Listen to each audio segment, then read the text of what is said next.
Good evening, everybody. This is Tatum. I can't even say my own name tonight. Sorry, guys. Um, Guardian Voice of the Missing podcast. Reach out and let me know if you are here tonight. We have some new cases to share and some of the old ones that we are continuing to share every week. It's been a very busy week for myself and other advocates, PIs, law enforcement. There's been some great movement in some of the cases. I can't talk much about them, but I just want you guys to know that we have had a busy week and getting stuff out there and cases moving that have kind of been cold for a while, but now they are kind of getting some movement. So that is always great. Someone said, thank you so much for keeping us updated. I'm not for sure who that is. I don't know why it always shows Facebook user. There's a new missing 15-year-old girl from Fredericktown. I'll message you about it. Okay, great. Definitely, I will get something out on her. I'm not for sure who said hi, but hi, everybody. I hope you guys are having a great week. Considering it's only Tuesday, it's been extremely busy, but hope everybody is safe, happy, and doing well. If you're out where it's flooding, I hope that you're safe and keeping dry. And for the ones that are out in the heat, I hope you find some place to be cool because it has been terribly hot. So I'm going to go ahead and start. Like I said, you guys can feel free to comment if there's cases that you want me to get some more information about or get a flyer out.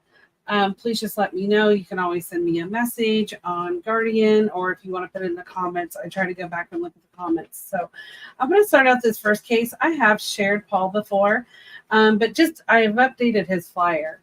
So this is Paul Christian. He is missing out of Lowell, Massachusetts on April 26th of 2022. Paul was 41 years old at the time of his disappearance, and he is now 42 years old. He is 5'8", between 200 to 240 pounds, brown hair and brown eyes. He has a scar on his thigh from a surgery. Paul was living a homeless lifestyle in Lowell, Massachusetts at the time of his disappearance, and he was last seen at the Lowell General Hospital Saints campus in Lowell, Massachusetts. If you have any information regarding Paul's disappearance or you know his whereabouts, please call the Lowell, Massachusetts Police Department at 978-937-3244. That case number is 2022-9488. He is also out in NamUs at MP 94344. I know that his family is very diligent keeping his face out there for everybody, but somebody knows something about Paul and where he's located. So please, if you don't feel like contacting law enforcement, you can always send a message to me or any of the other advocates. Allison on Missing Persons Alert, you can send her a message and we can contact them. Most agencies do have the anonymous tip. So, oh, hi, I'm glad that you got here. We are definitely going to cover DJ tonight. And they're saying, please help find my cousin. We will try. I try to keep him posted, and I know, I believe one of your other family members, Tina, does a really awesome job keeping him out there. Hello, Daily Missing Persons. Good to see you. Is it just me or is the screen blurry? I cannot get my lighting right now since the sun doesn't go down later. So I'm going to keep working on it. So yeah, it looks like, I don't know, I've waxed my face or something. It's terrible. But I apologize for that. And you are most welcome. So like I said, we have several cases tonight, some new ones that I want to get covered, some old ones, some ones I've been following for quite a while or have had flyers out on. So this next case we have covered before. I've been asked to continue to keep it covered. This is Andrea Michelle Knabel. She went missing from Louisville, Kentucky on April 13th of 2019. This has been her 4-year anniversary, was just on the 13th of her missing. She was 37 years old at the time of her disappearance. She is now 41 years old. She's 5'7" tall and weighs 180 pounds. She has brown hair with blonde highlights and hazel eyes. She does have a scar on her face. She was last seen wearing a light colored tank top, white cotton shorts, Nike tennis shoes that are a size 8.5. She was carrying a flat white purse, and she kept that in her back pocket and her cell phone. She was last seen on foot in the area of the 4000 block of Fencastle Road in Louisville, Kentucky at 1 a.m. It has been said that she is heading to her mother's home. She had no contact with loved ones or activity on social media, which is out of the ordinary. One thing that I will say about Andrea is she is a missing persons advocate. She was very, very diligent on helping people find their missing loved ones, even up to the time that she went missing. So please share her flyer. Her phone or her flat purse has not been found. One thing that I will say about Andrea's case is there are a lot of different stories out there. There's a lot of different information. And before long or somewhere, just like all these cases, the truth will be found out and it will come to the surface. Somebody out there does know where Andrea is. Please, if it was an accident or anything, just let someone know where she's at. That's all we want is to locate people and get them back home. So if you have any information regarding Andrea's disappearance or her whereabouts, please call the Louisville, Kentucky Police Department at 502-574-7111 or TLPI Investigations at 502-427-1010. And her case number is 8019-060574. I know that her family, again, is another family that they do keep her face out in the media. There's groups out there that are supporting her to come home. So if anybody has any information, please come forward, because 4 years is a long time to be missing. To me, 1 day is too long. I am sharing Ashley Lynn Town again, missing out of Federal Way, Washington. I did a little update on her flyer, so I wanted to share her again. She went missing from Federal Way, Washington on September 9th, 2022. She is 40 years old, 5'7" and 175 pounds. She has brown hair and did have red highlights in it, hazel green eyes, and she does have burn scars on her right hand. She does have mental health and substance abuse issues.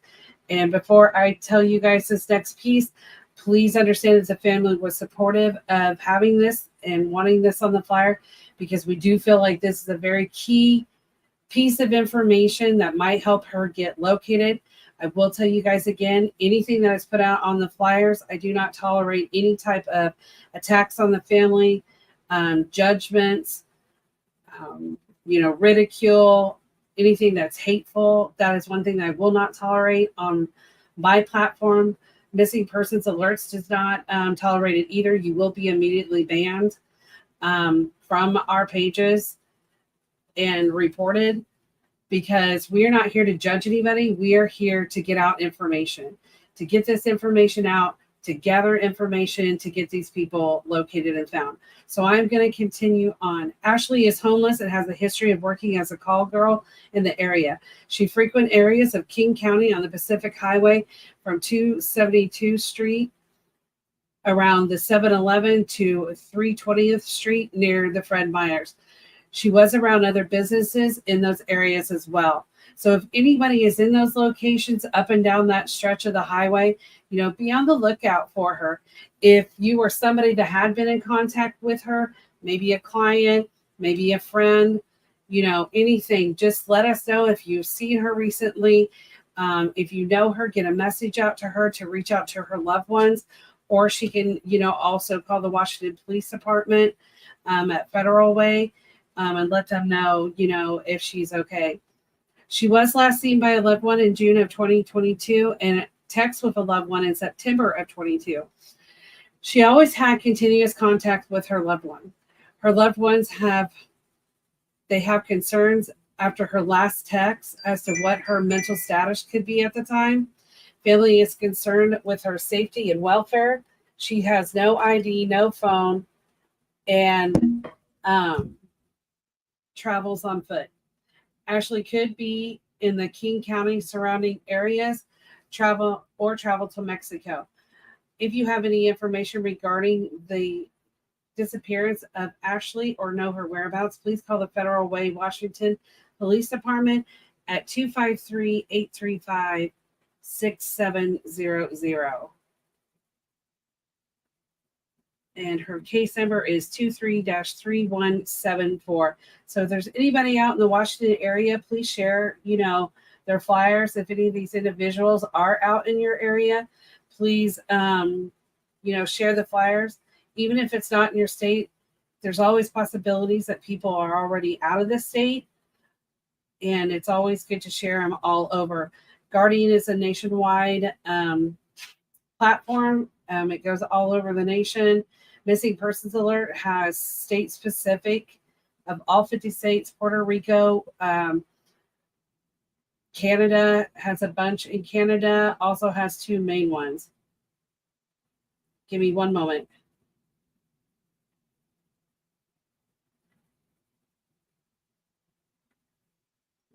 Sorry about that. Okay.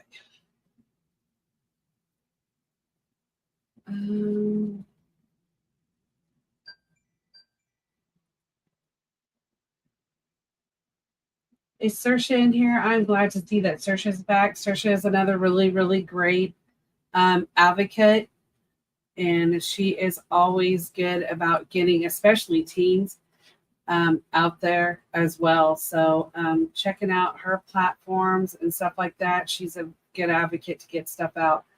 Hi, Ellen. How are you? People are sharing. Thank you very much, whoever shared that. I have not heard of that platform, so I would definitely like to check that out. You are most welcome. Hi, Hayes. How are you? I'm glad that I hope you're doing better, Saoirse. I know that you were not feeling well and stuff, so I'm really glad to see you back.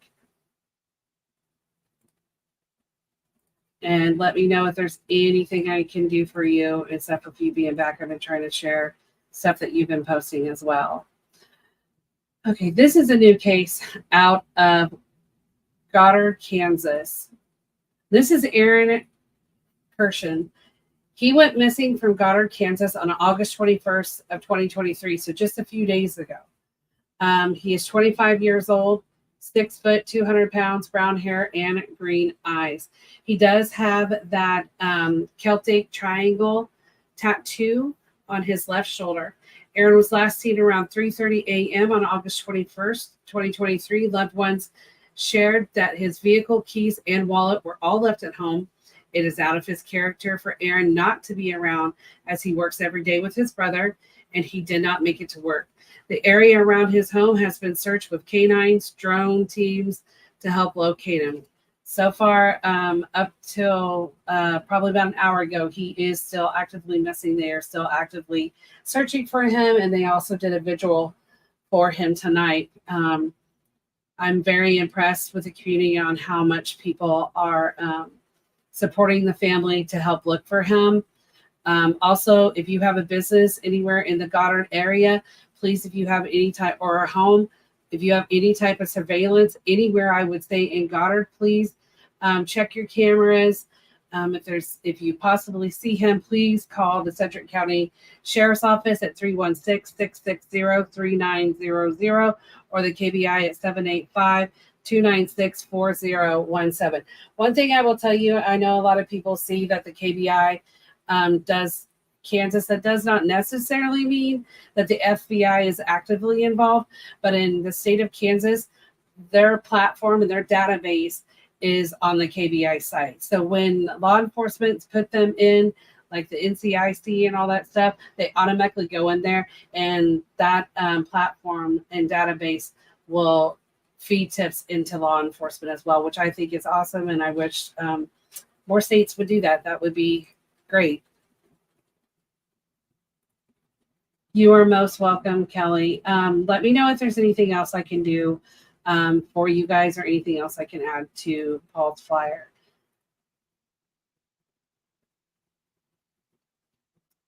I'm not for sure who put this. I'm fine. Thank you, hon. I hope people see this and help. Yeah, one thing I will say, you guys are all pretty awesome, especially supporting these families, but also seeing families support other families that are going through the same situation as their family. So keep up the good work, guys. We definitely couldn't do this without you. So thank you, everyone. The next one that I'm going to cover is Rebecca Demery. She is missing out of Odessa, Texas on March 1st of 2023. She's 32 years old, 5'5" tall, weighs 190 pounds. She has brown hair and hazel eyes. She does have a mole on the side of her neck. She does wear glasses. She always wears a gold necklace and does not wear earrings, even though her ears are pierced. She does have a tongue ring and a tattoo on her right arm, which is a flower. She does go by the name Becky. She last had contact with loved ones every day and last spoke to them on the phone on February 28th of 2023. It is reported that she had went to the hospital and she was getting out and had called and asked for a ride on the 28th. However, her loved one was out of the state and could not come pick her up. However, she did walk out with someone that day. That has not been released. If law enforcement or anybody knows who that person is, the loved ones did send out a text on March 1st because they hadn't heard from her and they never received a response. She was last seen wearing a long sleeve gray shirt with a plaited hem, black pants, and gray athletic shoes and white soles. She was carrying that black and teal duffel bag that you see down there in the picture, and she has been seen approximately at 3:50 hours in southeast Odessa. One thing that I will say about Rebecca's case is she does not know the Odessa area. She does not know the area at all, and foul play is suspected in her case. If you have any information regarding Rebecca's disappearance or you know her whereabouts, please call the Odessa, Texas Police Department at 432-335-4609. Case number 23-0002772. Again, out in these areas and stuff, if you go hiking or do any type of activities outside, in the forest areas or the mountain areas, always be on the lookout for things that might be out of place. And if you see stuff, call law enforcement right away, because clothes shouldn't be thrown all over the place. Vehicles abandoned. This is my biggest one that I really want to talk about tonight. Vehicles that are abandoned. If you see a vehicle that's in your area that's been there for a few days and it doesn't belong, I would contact law enforcement right away and maybe just suggest to them, maybe this belongs to a missing person, and they can follow up on it, because there's several cases out there where these cars have been abandoned and then they get towed and nobody follows up to find out that they were actually a missing person's car. So, anything that you see out of the ordinary, notify law enforcement, because you never know if what you report could break open a case. This is another case that I have shared before, and I've been sharing him every week. This is Remus Yazzie. He is missing out of Farmington, New Mexico on January 5th. 2022. He is 29 years old. At the time of his disappearance, he is now 31. He is 6 foot tall and weighs 220 pounds. He has black hair and brown eyes. He does have the tattoo on his left side of his neck that says "Skate and Destroy" and "Snoopy on top of his house" on his right forearm. He is enrolled in the Navajo Nation. He had been released from the hospital due to him and another person being in an accident, and he had texted his mother possibly the same day or before the accident from a person's phone, possibly a girlfriend, but the loved ones do not know her name and have never met her. The text said that he would be going to a funeral in Gallup, New Mexico on January 5th of 2022. The last time his family had physically seen him was New Year's Eve and early New Year's morning in 2022. There has been no further contact from Remus since the text on January 5th of 2022. It is, again, extremely out of character for Remus to not have contact with his loved ones. He does not have a phone or an ID on him. He has not been active on social media. Remus is known to frequent be at the Brooksides Park, Farmington Park, and he enjoys skateboarding. So if you live anywhere in the New Mexico area, these are really key points to be able to look at, is like skateboarding areas or places where people skateboard. You know, it may not be in Farmington, but anywhere in those areas or towns, you know, right outside, or, you know, any skate park in any state, you know, he could possibly be. There have been multiple searches for Remus. One search did find a partial body part. It was a hand. They did confirm that it is Remus's hand, and it was located. But I want to strongly state, law enforcement is still considering him missing. So is family.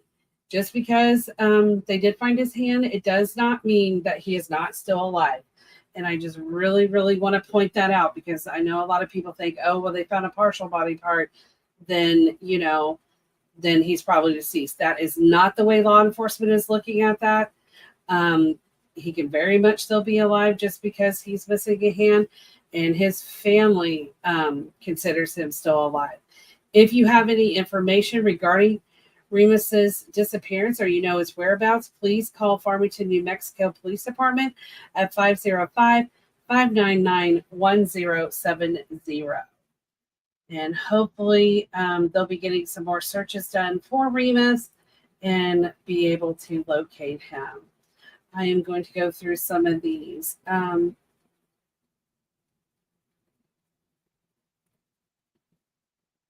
Kelly says, I miss when they talk about him. I know it is really sad to talk about a loved one that is missing. Just know that you know, we're all praying for you guys. We're all here for you guys. If you ever need to talk or anything, just, you know, reach out. Anything we can do. A lot of people are asking, was there video footage of Rebecca? I believe so, but that is not something that's the footage is not being released. If they did get footage, I don't know if her family's on here today, but I believe they have footage, but that is something that is not going to be released, what they saw on the footage, or if they saw anything on the footage that has not been released. But I know law enforcement on Rebecca's case is extremely active on that case. Extremely. Vehicles are definitely important to check on, especially big rigs. Yep. That's another thing. Any areas that frequent like truck stops and stuff like that is also a good place to try to look for a missing loved one. Way too many people that are being released to the hospital go missing. That is very true. I have several cases that I've covered that people walk out of a hospital, treatment center, whatever, and they go missing. I know down in the Arizona area, New Mexico area, there's been a lot of talk about people picking up people out of treatment centers and stuff like that, and taking people. That's something that is highly concerning. So, you know, just be careful of your surroundings as well.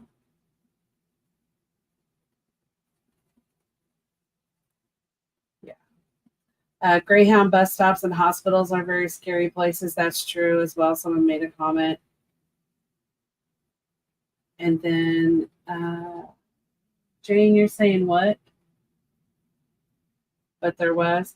Yeah, if you're talking about the video footage, I'm pretty sure there was video footage, but nothing's been released on it whatsoever. All right, this is the new case that was updated recently in NamUs. This is Deshaun Leon McCormick. He is missing out of Anchorage, Alaska on April 1st of 2013. At the time of his disappearance, he was 5. He is now 16 years old. At the time, he was 3'6", 45 pounds, blonde hair, possibly kind of on the strawberry side, and brown eyes. He does have a U-shaped scar in the center of his forehead and burn scars on his left thigh. Deshaun was living with his father, Floyd Leroy Lee Jr., and his stepmother, Mary Elizabeth Transiski, in Anchorage, Alaska in 2013. But on April 1st of 2013, his father was arrested on federal fraud charges at their home. The stepmother was arrested as well.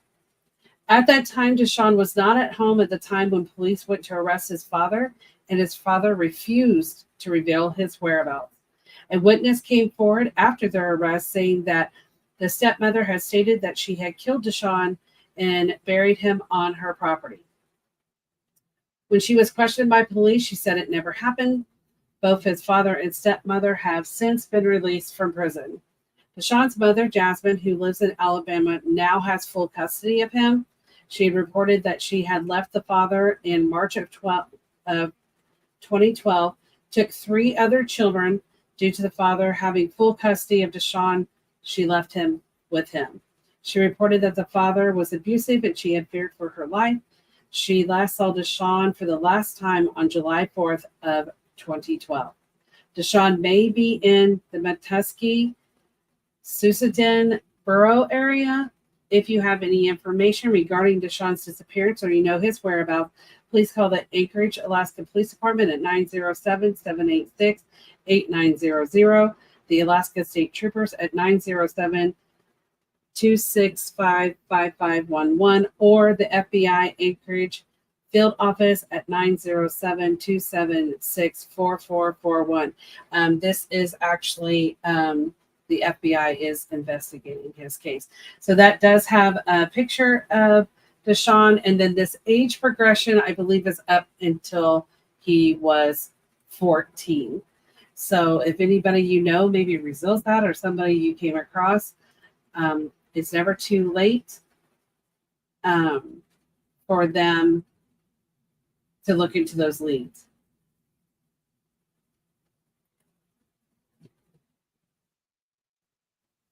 It is very sad. Way too young. I don't know about her confession and stuff. I would assume they're still looking at it. Like I said, they just updated his case in NamUs, so I wanted to get it out.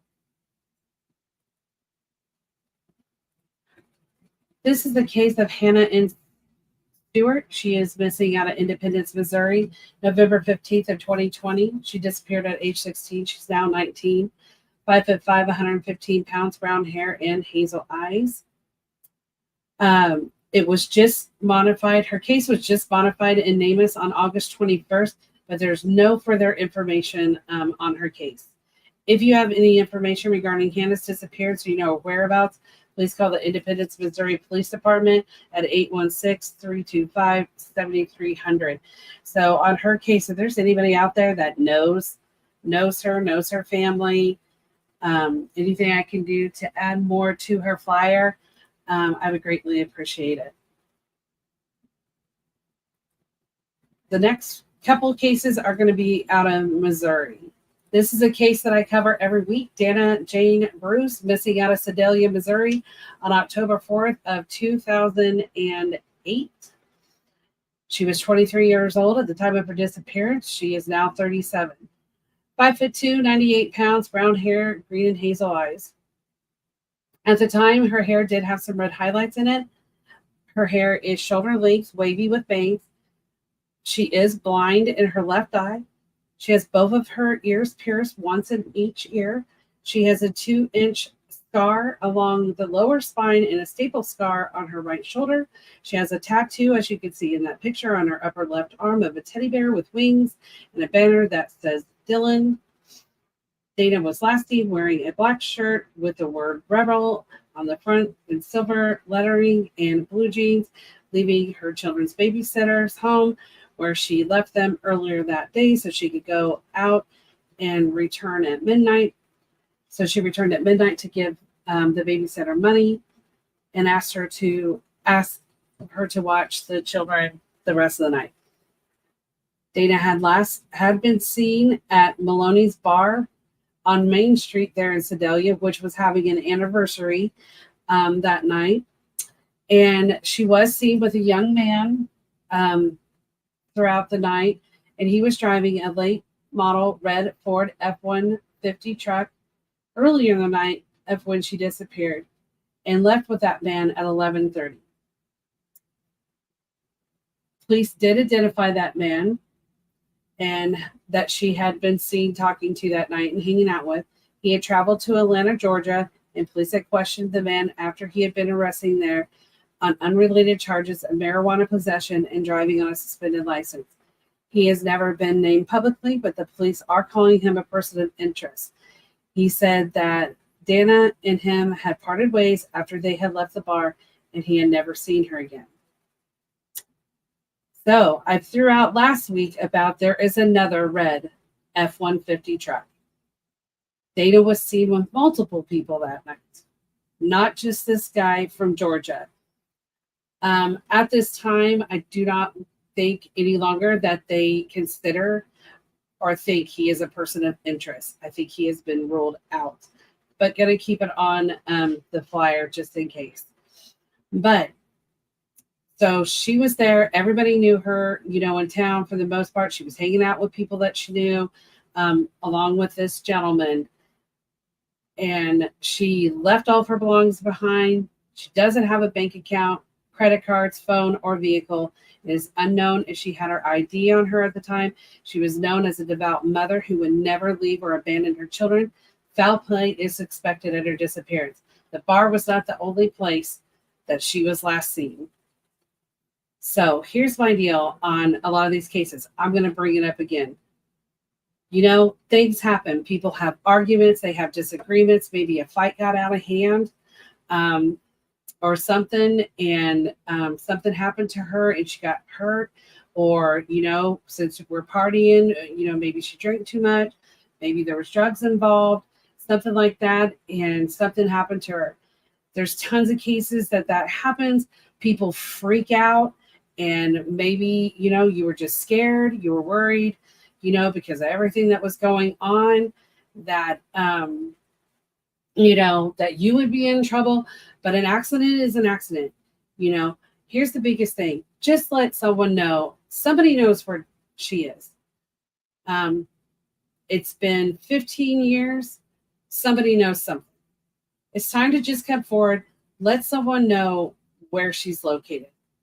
So if you have any information regarding Dana's disappearance or you know her whereabouts, please call the Sedalia, Missouri Police Department at 660-826-8100 or 660-827-7823, or the Missouri State Highway Patrol at 573-526-6178 or 866-362-6422. Or if you know somebody in that area who also had a red late model F-150 truck. Like I said again, somebody knows where she's at. This is a devout mother that would never leave her children. And another key point is she had just signed a lease for her new apartment the day she went missing. That is something that, there's a lot of things in a lot of these cases that people are not just going missing. I'm not saying that there's foul play. I know that is suspected in several cases, but if it was an accident, just come forward and say, this is what happened. I know we shouldn't have done this, and let her be found, along with the other ones as well. You are most welcome, Ellen, and I will continue to share her flyer and share her story. So again, you guys, just reach out. Families just want their loved one home. That's what we're trying to do, is get people home. This next case, I have followed his case for a long time, and I thought I had a flyer out on David Michael Bowers, but I guess I didn't. So I went ahead and put a flyer together. He also goes by the name DJ or Devo. I'm going to call him DJ. So DJ, he went missing from Acton, Missouri on September 12th of 2021. David was 18 years old at the time of his disappearance. He is now 20 years old. He is 5'10", weighs 128 pounds. He has brown hair, which was in dreads with some blonde and green highlights, tints, and brown eyes. He does have multiple scars on his arm. He has tattoos on his hands with an eye image, which you can see, and I forgot to pop those up big. I'll make sure to do that next time. I will probably run DJs again next week. On the flyer, it has pictures of his tattoos. He does have a tattoo of Bart Simpson, a flower, and other designs on his left arm. That eye image is close by his right thumb. David was last seen wearing a white and black hoodie, jeans, and white tennis shoes. It is important. It was reported that he was at a party at the Swinging Bridge at around 1 p.m. He went with two males to St. Louis, and along the way, they picked up a female. They had stopped in Afton, Missouri, to go to another female's house and head to downtown St. Louis, Missouri. There is video footage of them walking by the arch and a picture taken by one of the individuals of DJ and the other three individuals in a parking lot, which none of those DJ and the other three individuals were not aware of this photo being taken of them. It had been randomly sent to someone, so that's how we know that it exists. During their drive back to Afton, the car runs out of gas at a Family Dollar store, which one female states that she will just go ahead and walk home because she lives close by. The police had came to the car, but DJ took off, and the other three were questioned, but there were no reports of DJ being there. So they're saying that he was there and he took off, but there's no reports of it. The police came to the car. It is reported that these individuals had looked for DJ for 2 days, but they could not locate him. DJ did have a court date on September 15th of 2021, but he had never appeared, and now he does have a warrant out for a failure to appear. I know a lot of people will be like, why are you going to put a warrant out on somebody that's missing? I say it's a good idea because a warrant is probably going to pop up a lot more quicker for law enforcement to see than a missing person. I don't think it's right, but it definitely gives an extra step. If law enforcement would come across DJ, they would get him for a warrant. Not that I want anybody to be arrested, but that's also a good thing to have that warrant on there. Family had learned that an individual that took him to St. Louis is saying he was DJ's half-brother. But the family does not know this individual, and they found out that he is a registered sex offender, and he has been in jail several times. He is at least 6 years older than DJ. There's been reports that DJ had been seen in the Camden, Osage Beach, and Gravanos Mills area, but none of that had been confirmed. So, I haven't put anybody's names in here because I don't put names in very often on cases just because people get harassed and people are innocent until they're proven guilty. So I want to make sure that none of these flyers or anything get shut down. I keep my flyers with anything that has been let out by law enforcement, confirmed by law enforcement. So David has never went without letting someone know where he was and that he's okay. He's had no activity on social media. One of the males who was with him has changed his story several times, has not been honest, and he is not cooperative. Foul play is suspected in DJ's case. If you have any information regarding DJ's disappearance or you know his whereabouts, please call Miller County, Missouri Sheriff's Office at 573-369-2341. There is a $1,000 reward for information leading up to David or DJ's safe return. I will tell you the family does have a page for DJ out there. I always encourage people to go out, support those pages. You can keep up on the on the cases and everything. Someone said, thank you so much. We just want him home. We miss him so much. And we know he would contact us. And, those are, again, people don't just go missing, especially when they're in contact with people all the time or letting people know where they're at. Thank you for bringing that up. Looking for David Bowers, aka DJ/Devo. That is the Facebook page. If anybody wants to go out there and join it and get any information. I just wanted to make sure everyone knows the party at Swinging Bridge was the night of the 12th. Okay. And they went to St. Louis around 1 p.m. on the 13th. I know a lot of people probably don't know what the Swinging Bridges is. If you can get with me later, or you want to post a comment here too, let people know where that is, since they traveled to St. Louis. Was that in the Afton area, the Swinging Bridges, for anybody that does not know that area? And I will update that up, make it a little bit more clear on his flyer about the party was the 12th. This next case is a new case. I have 2 pages for Kelly Lindeen Gravitt. I came across this and I was very drawn to it. So he is missing out of Palawa, Hawaii, on May 12th of 2023. He's 34 years old, 5'10", 170 pounds, brown hair and blue eyes. I guess it's also called the Big Island. He was 30. He does have his ears and nose pierced. His leg was severely injured while serving his country.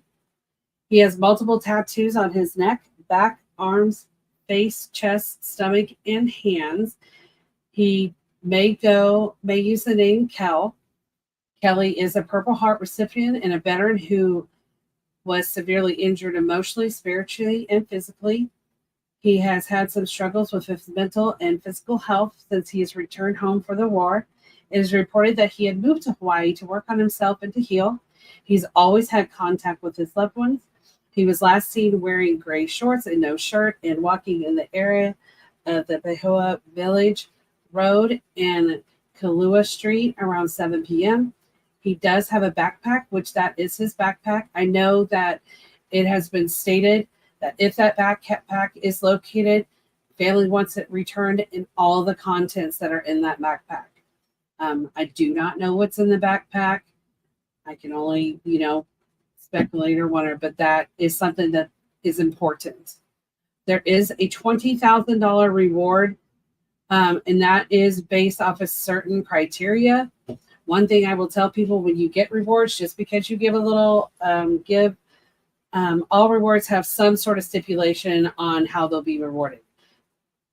His reward does have certain criteria. His family also has a Facebook out for him as well. If you have any information regarding Kelly's disappearance or his whereabouts, please call the Hawaii Police Department at 808-935-3311. I am going to show you guys the next thing. These are his tattoos that he has. And as you can see in the leg, it is very noticeable, the leg injury that he does have on the back of his leg. But like I said, he has 2 tattoos on his face. They're like up on his upper cheek. The one that is located by the body and where it shows his chest and everything, the one next to it that's really hard to see, that is on his neck. As you can see, the full body, the full back tattoos. A lot of his stuff, as you can see in his arms and chest, are colored. He does have a lot of skulls. I will tell you that a lot of his tattoos do have skulls. He has skulls on his hand, on his arms, on his chest, and different stuff. So somebody out there knows something. I know I was reading something about that area is not, people are missing a lot. Maybe crime. Someone made a statement, it's not what everybody thinks that area would be like. I have seen some other comments. I don't know they're true, so I'm not going to share those comments. But there is some comments and speculation about what might have happened to him, but I don't know those to be true. So, but I did hear that the area is not as great as everybody thought that they would be. You are most welcome. If you're talking about Kelly, was he a hiker? I believe he was really active and walked around and, was down there, doing stuff to get more of his spirituality and to heal from things. So I do believe there has been some pictures where he was hiking and stuff. I don't know how far or how much he could do with his leg injury, but he was trying to heal from all that. Here's one thing that I do want to cover a little bit. I will cover it on another podcast, but this is something that keeps coming up. And I saw a post today that someone had posted and shared and was did a screenshot of it and everything, and was like, I need help, getting this money because this girl knows something or whatever, and it's probably a scam. I told them they need to turn it in to the detective, but I'm also going to share with you guys some stuff that actually comes down from the FBI. The FBI defines any type of extortion as a range of telephone coercion schemes for extorting quick ransom payments from families of missing persons who are manipulated to believe that their loved one has been abducted or at risk of being abducted or in imminent danger. The FBI defines social media as websites, mobile applications that allow users to create and share content or participate in social networking or find people with similar interests. This means it can come through the phone, email, messages, or like the social media platforms, etc. How to protect yourself. You need to file a missing persons report on your missing loved one.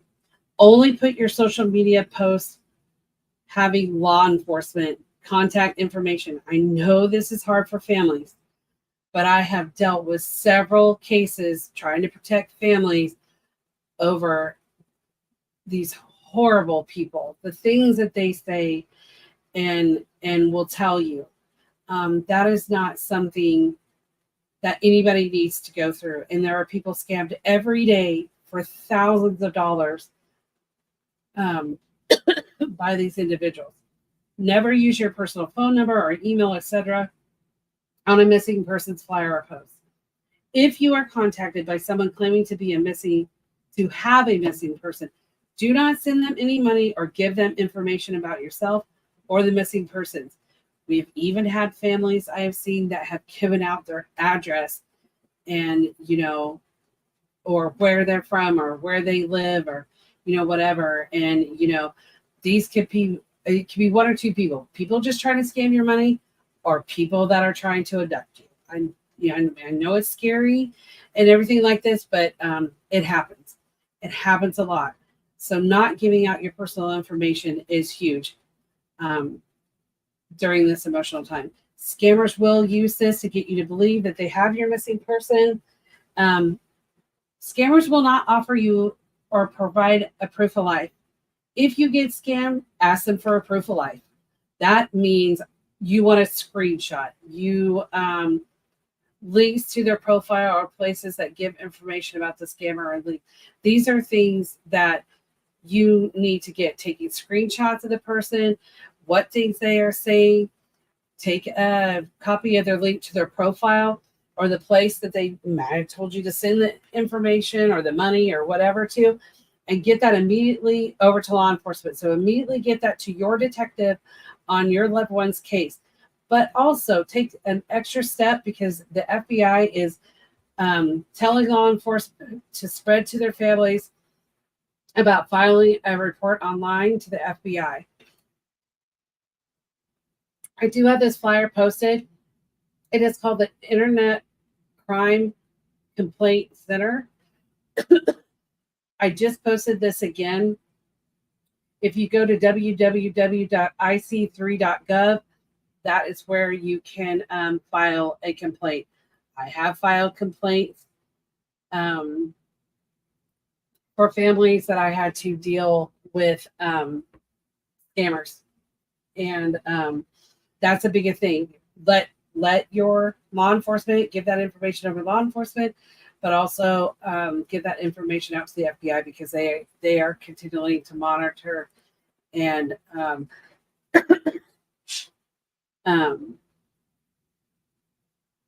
and try to get these people that are scamming down. Someone asked, was there any kind of search and rescue in the nearby hiking areas? I think there's been some searches, but I'm not for sure how concentrated that's been. Sorry, guys, my throat's dry. This is the Cali case. Let me go back and look at that. Allison's correct. Please don't post your personal phone number. Absolutely, don't post that.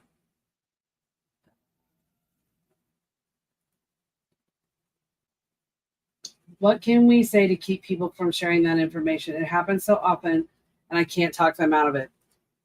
I mean, unfortunately, we can't control what people put out on the media. But it is a strong suggestion from advocates. It's a strong suggestion out of law enforcement. I don't even want to go into the details of the things, the grotesque things that they will say, what they will tell you. I've seen people try to give me proof of life by photoshopping. They really need to find a different hobby, because it was terrible. It's not, they'll tell you that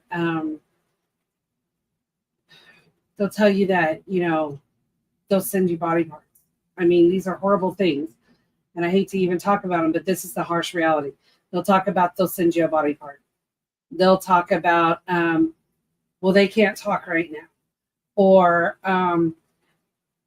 they're captive, and I work for these people, but I want to get them back home to you, and that they're in danger. That they're in danger if their bosses find out. They'll tell you anything. They're hitting families and loved ones when they're emotionally distraught. They're vulnerable. And this is something that strongly, if you have someone contact you and say anything, you could always reach out to me, let me know, and I'll help you as much as I can. Allison brings another point. Broken English. They might not talk the English language, stuff like that. But if you're contact, I strongly advise you to not put your personal information out, because you don't know who you're talking to. And number two, if someone does reach out to you, because I've had several families this week that this has happened to them, to report it to your detective on the case, and to go out to the FBI and fill out that report with everything you can.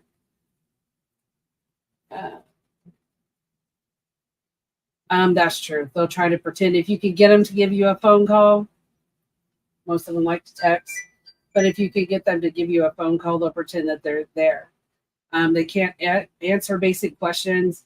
That's the biggest thing, is they're going out and watching these sites and watching what people are posting, and they're trying to get information so they can act like they have them, but they don't know stuff that there's no way possible for them to know. So, keep those in mind. And like I said, I just highly recommend it, but I know that me, law enforcement, and everybody cannot prevent you guys from doing it. But I'm telling you, some people have been in some dangerous situations. Families have been in some dangerous situations, and I just don't want to see any family go through. This is Danielle Roselli Rico. I'm sharing her again because I did update a few things on hers as well. She is missing out of Vala Vista, California on August 21st. At the time of her disappearance, she was 39 years old. She's now 40, 5 foot 5'2" tall and weighs 140 to 160 pounds. She has black hair and brown eyes. Her left arm is disabled. If you see in that picture, you can tell it is very noticeable. She does have a tattoo of kids' feet on her shoulders, a large fairy on her back sitting on a mushroom, and she does have one of her wrists has like a butterfly. I'm not for sure what the other wrist has. She was at the time, she had been living with her boyfriend Chad for the past 2 years prior to her disappearance. However, they had left their home and had started living with friends and neighbors in that area. He had reported that she had left with another man. Chad had been using her EBT card after her disappearance, and it was taken from him by law enforcement. He did sell Danielle's vehicle 3 weeks after she had went missing. Danielle was last seen leaving her mother's home with a male named Randy, who has changed his story of where he left Danielle multiple times.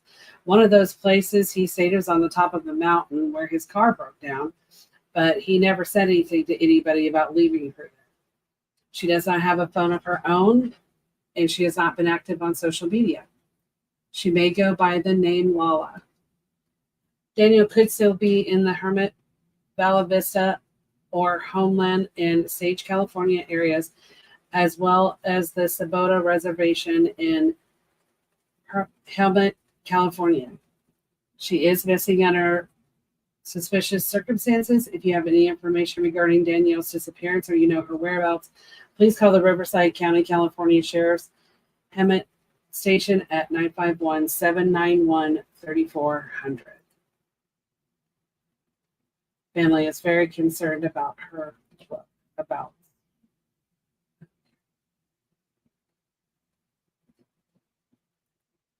This is another new case. This is Nicholas Frederick Shamal. He is missing out of Virginia Beach, Virginia on January 15th of 2021. At the time of his disappearance, he was 25. He is now 27 years old. 5'6", 120 to 140 pounds, blonde/strawberry hair, blue eyes. He does have a scar on his left shoulder blade. Nicholas may use the name Nick. It is reported that he has had no medical conditions and is not suicidal at the time of his disappearance. He does drive a gold 2001 Toyota Tamica and Virginia license plate number URL 6908, which does expire in 2023. It is reported that the day that he disappeared, that he said that he was leaving and going several hours away and not to contact him anymore. And that he deleted his social media. His loved ones have not spoken or seen him since.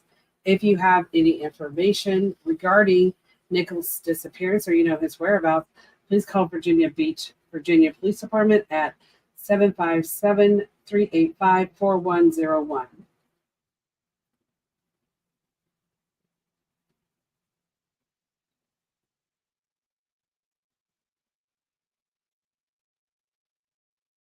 And Jane, I'm going to have to dig up Erin's again. I took it off of here, so I can share hers in just a minute. This case does not have a lot of information. This is Tristan Wright. He is missing out of Houston, Alaska on June 1st, 2023, 17 years old. At the time of his disappearance, he is now 18, 5'11", 180 pounds, brown hair and brown eyes. It is reported that he might have been dropped off at a friend's house behind Walmart. This is what law enforcement put in NamUs. If you have any information regarding Tristan's disappearance or you know his whereabouts, please call the Alaska State Troopers Palmer Post at 907-745-2131. I will tell you, Alaska has been putting in a lot of missing persons. Alaska has a lot of missing people, so it's good to see that they are putting people into NamUs. Give me 1 second while I look for this. I have 2 more cases to share with you guys. One is new and one I have shared before.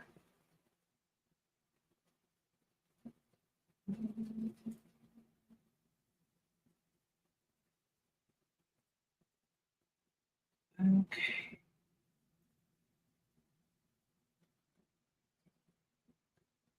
I am not finding Aaron. Is there anything you want to say, Jane, about Erin? She's the girl that was missing out of Delaware. I showed her last week. She was missing out of Dover, Delaware, and then she was located in Dallas, Texas. And there is a new case report number and everything on the flyer that I just shared.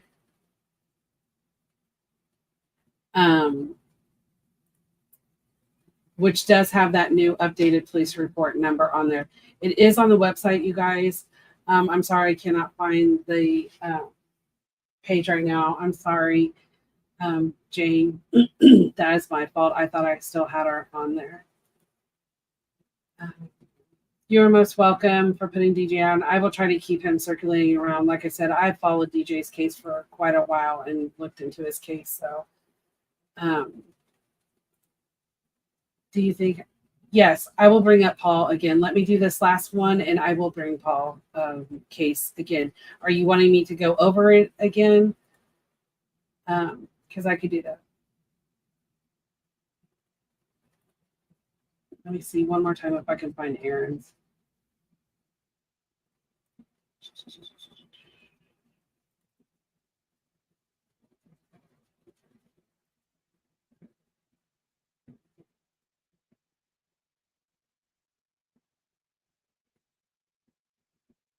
This is Erin, who we've been talking about. She does have an updated case. This, I just wanted to show you her flyer so you guys know what you're looking for and which case it is. This is Erin. This is her old flyer. The new flyer does have her new case number and everything. She is no longer in NamUs. When they had located her and I don't know how much, Jane, you want me to share. They had located her and closed out everything, which they normally would do. That is something that that law enforcement will do because she was located. They said she was okay and whatever, but they shouldn't have released her due to certain things that are going on with her. That's all I'm going to say, unless Jane says I can release the rest. But they shouldn't have released her. So now she's closed out of NamUs. But there is a new missing persons report out of the Dallas area. Like I said, the new flyer is out there and stuff. Will you guys please share that new flyer around for her loved ones? And so. All right. One more case, and then I am going to show Paul Christians again. All right, this is Tammy Fields. She is missing out of Kansas City, Missouri on January 12th of 1987. At the time of her disappearance, she was 21 years old, and she's now 57. 5'4", 125 pounds, brown hair, and green eyes. She does have her ears pierced double, and each ear a 1-inch scar on her abdomen. Her hair was brown and curly, as you can see in that picture. She does have a tattoo of a heart and a butterfly around her groin area. She may use the name Tammy Humphreys. Tammy was last seen wearing black jeans, a black leather jacket, and white Nike athletic shoes at 1:40 p.m., leaving her residence in the vicinity of Topping Avenue and St. John Avenue in Kansas City, Missouri on foot.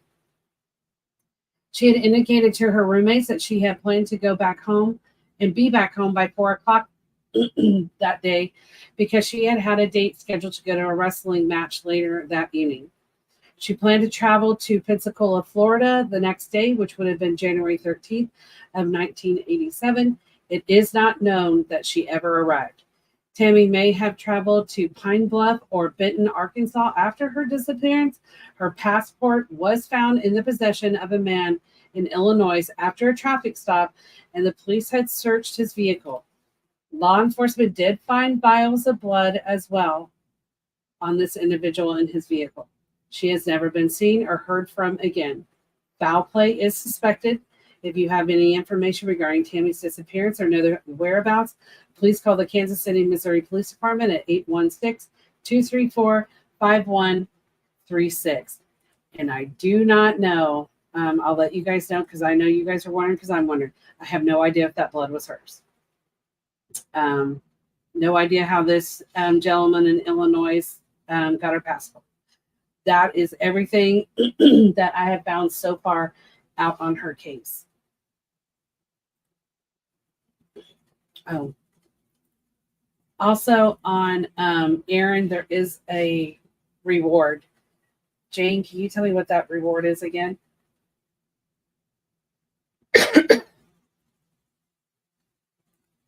While I am pulling up Paul's banner again.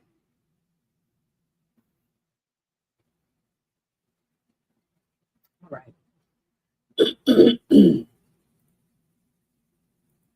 Aaron's reward is $500, you guys. All right.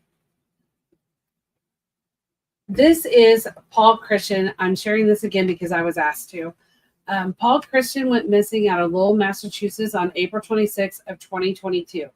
At the time of his disappearance, he was 41 years old. He is now 42. He is 5'8", 200 to 240 pounds, brown hair and brown eyes. He does have a scar on his thigh from surgery. He was living homeless lifestyle in the Lowell, Massachusetts area. He was last seen at the Lowell General Hospital Saints campus in Lowell, Massachusetts. I do know, have seen that, he was a father and has children. So it's out of the ordinary, I believe, from what I gathered from his loved ones, for him to not be around. He's a brother, son, and I know his family has been diligent to keep his face out there. If you have any information regarding Paul's disappearance or you know his whereabouts, please call the Lowell, Massachusetts Police Department at 978-937-3244. And again, if you guys can please share these flyers out. I know their loved ones would greatly, they appreciate any help that they can get.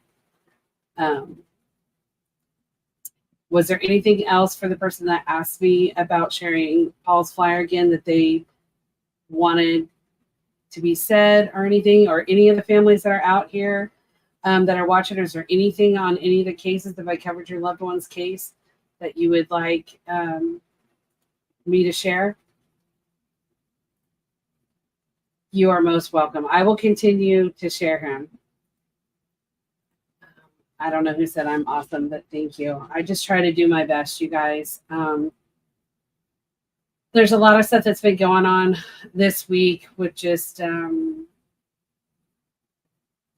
ugliness. I've had families attacked by people that are just, to me, ignorant and just not good people.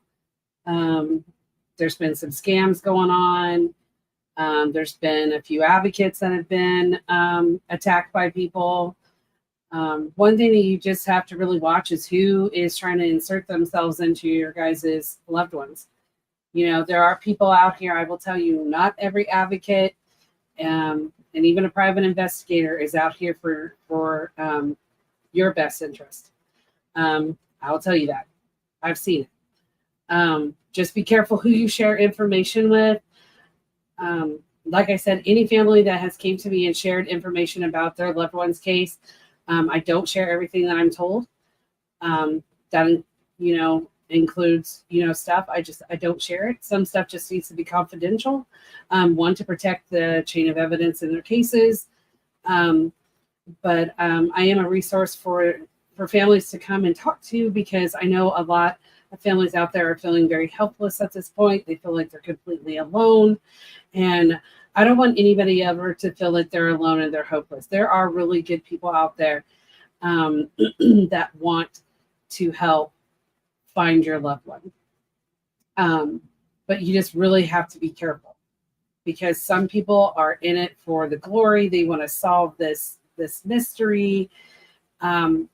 That's not what I'm here for. That's not the individuals that I work with that have their own platforms, PIs, law enforcement. That's not what I'm here for. That's not what they're here for. they're here to bring your missing loved one home. And it really bothers me when I see people lying about cases, trying to divert cases, running chains of evidence. We kind of talked about that last week about the chains of evidence. People are giving out information you should not give out. And that's, the purpose of having like me trying to get out information to help you guys protect the cases that you're on. You have to be careful because there are people out there watching your Facebooks. They are watching your platforms. And when information is given out, those people are watching. They're trying to see, what does law enforcement know? What does the family know? They are watching. But then there's also people that are going in there and they're spreading stuff that isn't true. And it's damaging to cases. And I will do anything in my power not to ever damage a case, to protect the family and to protect your missing loved one. So if there's anything that I can do, please reach out.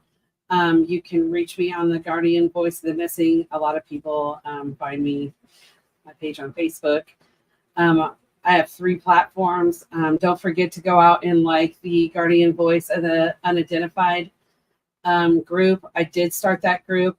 I'm trying to work and keep up with it as well, but I thought it was important to get those cases out of the unidentified and unclaimed because there's lots of them out there. And hopefully more and more of them are getting identified and getting them back to their loved ones. It's never, the result that we want to have is to find someone deceased. But I definitely don't want someone's loved one out there just with a number when they could be home with their loved one. If you guys ever have any questions, any concerns, please reach out to me. If any of the families want me to add anything to the flyers, I do change up flyers once in a while, just, so people aren't like, oh, I've seen that flyer. I do try to change them up. I have done videos for people for their cases and stuff like that. But even if you want to do a podcast just on your loved one, I do have that capability as well as also. But yeah, if there's anything that we can do, please let us know. I'm not saying that there's all bad advocates out there. There's good advocates. There's great advocates out there. Saoirse is a good advocate. With her platform out in the Idaho, Washington area. She's really good at what she does. She's fierce and she gets information out. Allison with Missing Persons Alert, I work with her a lot as well. She's really a good advocate. Private Eyes, Jane is a private investigator for TLPI. There's a couple others that I've seen out there that I think would be good ones that I see that are working on some different cases. I don't have their information right now, but you can always reach out to me. Ricky Chabruki with Kansas Missing and Unsolved and Missouri Missing Unsolved.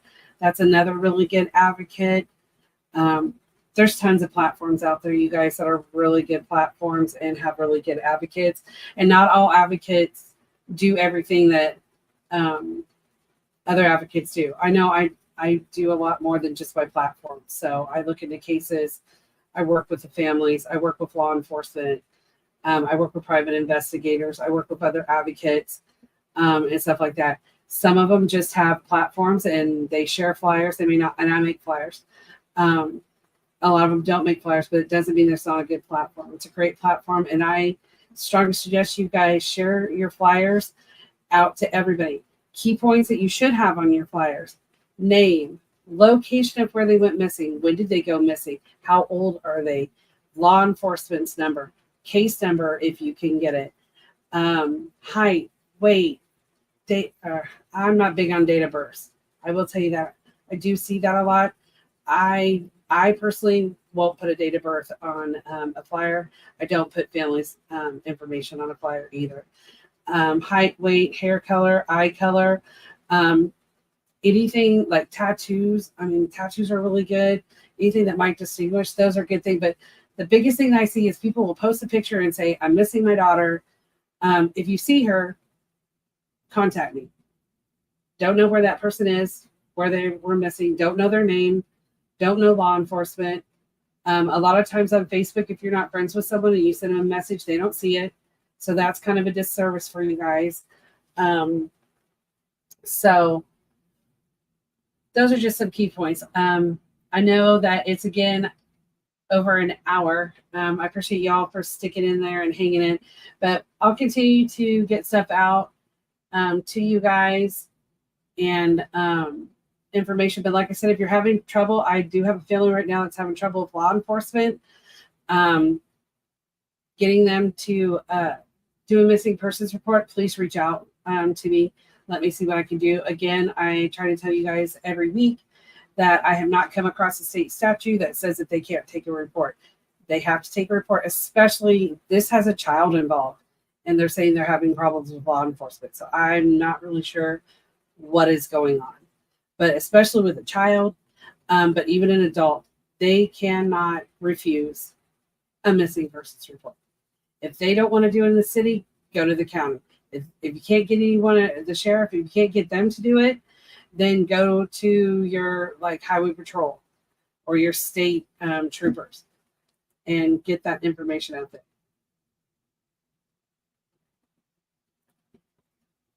Yeah, I don't like to put dates of birth because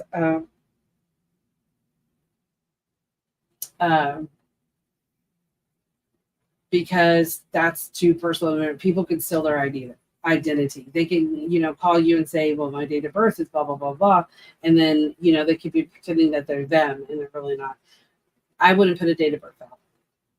That's my personal opinion. But like I said, I cannot, prevent people from doing it. I just strongly suggest that you don't. You're welcome. I try to do the larger photos for you guys to see tattoos and stuff a little bit better. Kelly Christian.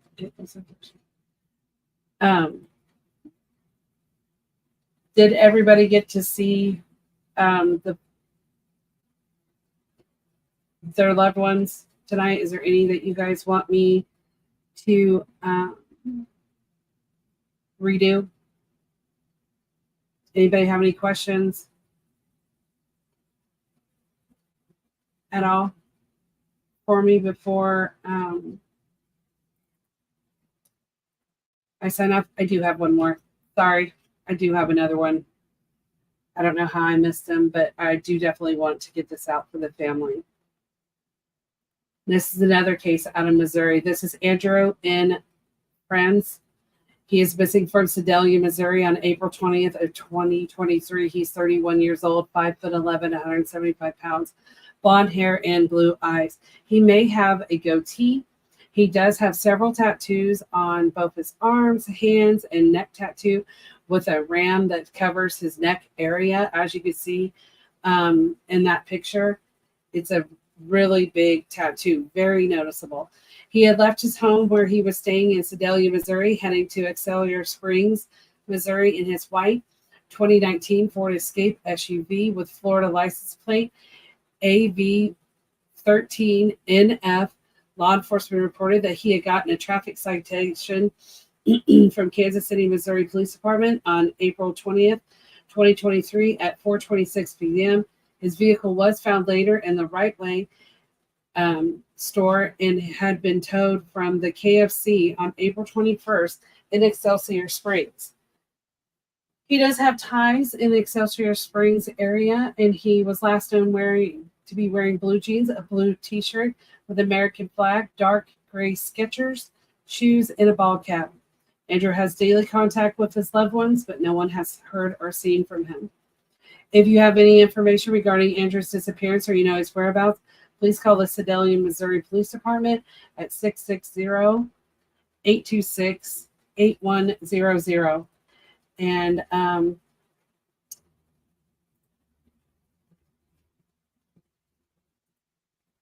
let me see what else. You're most welcome. I don't know who that is, but thank you.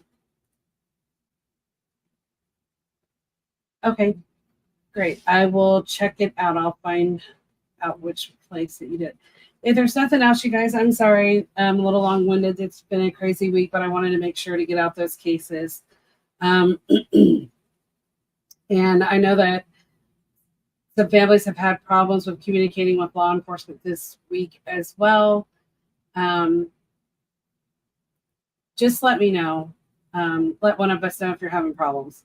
I have no problem reaching out to law enforcement. I've done it for several families and communicate with law enforcement and stuff for them. So let me know if you have any issues with that or anything else. So I'm going to tell you guys good night. God bless. I want to thank law enforcement. I want to thank private investigators, the advocates that are out there. But most importantly, I want to thank the families for the things that they share. I know this is a very hard time for them, and I appreciate everything that you guys trust us to have, the information. And you are always in my thoughts and prayers. I'm always here for you if you need to talk, vent, anything like that, if I can help you out with anything. So praying for you all. Thank you guys for being here. God bless, and you guys have a wonderful rest of your evening and a great rest of your week. Thank you.